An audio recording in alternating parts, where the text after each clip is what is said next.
Six Sigma, as we know, it started with Motorola in the mid-80s, where there was a need for a superior system to optimize production and limit defects and variation. Six Sigma is a data-driven problem-solving methodology that bases decisions on facts. Achieving Six Sigma means that you have limited your defects to 3.4 per million opportunities.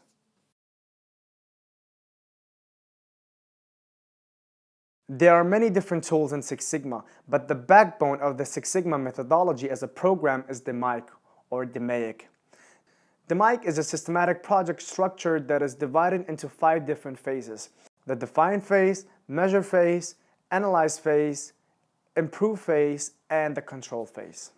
Each phase has its own specific purpose and suitable tools that can be used and applied.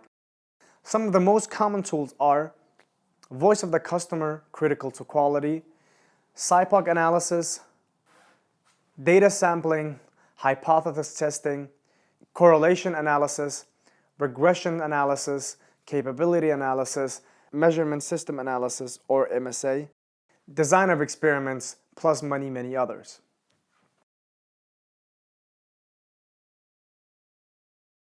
There are many definitions of what Six Sigma is depending on who you are asking. But most of them will probably agree with that Six Sigma is a comprehensive and flexible managerial system designed to maximize business success and create processes that limit the number of defects to no more than 3.4 defects per million opportunity. It basically focuses on achieving bottom line results in a relatively short period of time, around 3 to 6 months. Having a Sigma level of 6 means that you have limited the variation to a point where it is possible to move plus minus 6 sigma within the specification limits, assuming there is no drift. Sigma is a statistical measure of the actual amount of variation in a set of data, and it really depends on the scale of the measurement. It is also called the standard deviation. The formula for the standard deviation of a population is as following. This is where the n is the number of measurements in the sample, and the xi is the ith observation of n measurements, while the x bar is the sample mean. Some of the properties of the standard deviations are: a larger sigma value is equal to a larger spread around the mean value. You also have to be careful with outliers, since the standard deviation is sensitive to outliers. It can also be used in conjunction with the mean to calculate the data intervals.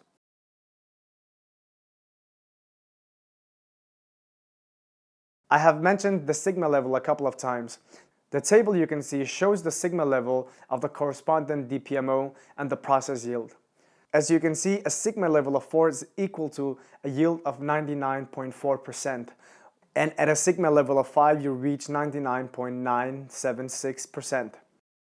You might ask why a sigma level of 5 or 4 is not sufficient enough. Therefore, I want to give a few examples of what it means to have a 99.9% yield. Some of the consequences would be that 12 babies will be given to the wrong parents each year. 18,322 pieces of mail will be mishandled in the next hour. Or 291 pacemaker operations will be performed incorrectly this year. Too long or short landing at a major airport each day. 7 hours per month without electricity. 20,000 incorrect drug prescriptions will be written in the next 12 months.